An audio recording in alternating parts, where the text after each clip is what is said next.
Hi,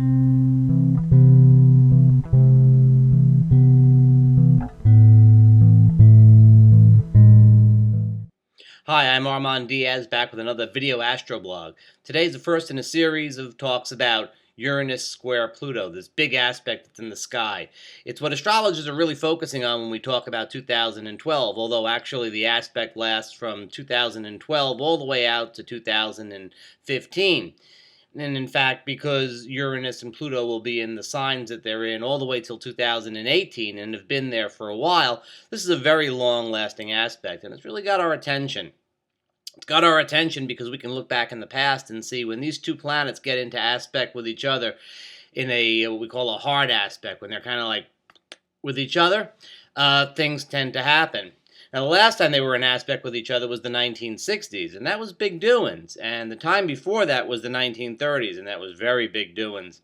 And many astrologers are looking towards the 1930s as the model for what's happening now, because in the 1930s, Pluto and Uranus were both in cardinal signs. And as a matter of fact, Uranus was in Aries, the sign that he's in right now.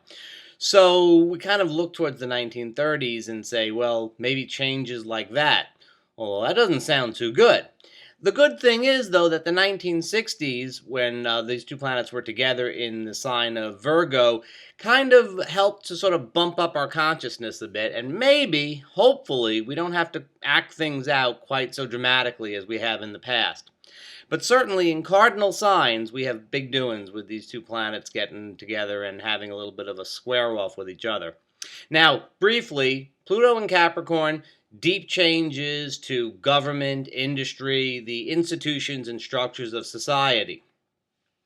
Don't look for the changes to be one way or the other. Don't expect things are going to become more the way the Democrats or the Republicans would like them to be. Don't think it's going to become more liberal, more conservative, more towards the Labor Party or the Conservative Party or anything like that.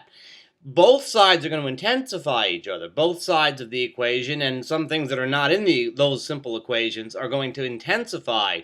And what happens is we have this kind of push-pull, where one side pushes and the other side pulls, and the real movement isn't really to the left or to the right or on any particular scale. The real movement is the drill that's being spun down by the movement of the surface forces that we see.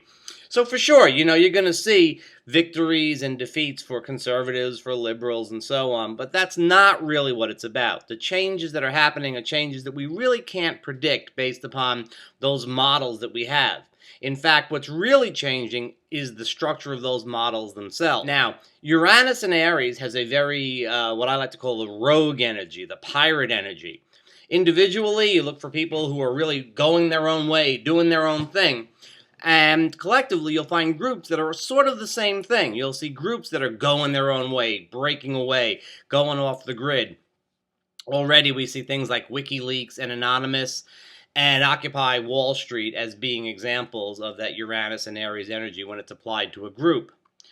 A further thing that we'll see is leaders. Uranus and Aries tends to produce leaders. Leaders that often are quite powerful, although not necessarily very long-lasting. Well, last time Uranus was in Aries was the rise of Hitler, Mussolini, and Stalin. Hopefully, we can do better than that.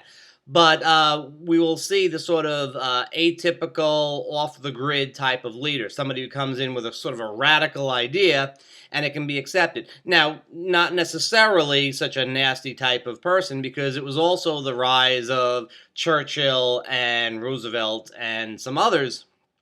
So we can see that it's not necessarily going to be one way or the other, but that sort of charismatic but different, off-the-grid type of leader is something that we're going to see with this aspect in effect. The changes that we're going to see are deep, and they are very unpredictable at this point. We can't really say where things are going or how they're going to get there. But we do know changes to government. Last time Pluto was in Capricorn, the American Revolution, for example. I don't know if we're going to see anything we won't see things that are like the past, but we will see things that sort of follow the same theme as the past. Pretty much a lot of the rules are going to be rewritten, and that's a difficult process. We're going to see pushes and pulls in different directions. We're going to see a great desire for change, and we're going to see a great resistance to change.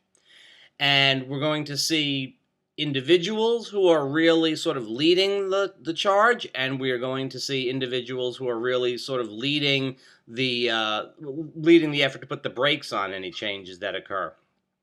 Mostly, though, we're going to see, on the collective level, we're going to see groups. We're going to see groups that are out there trying to affect change from outside of the system.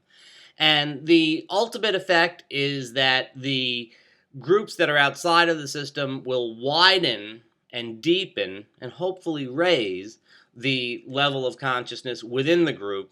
And that's kind of the real change that's taking place. But we'll discuss that more in a bit.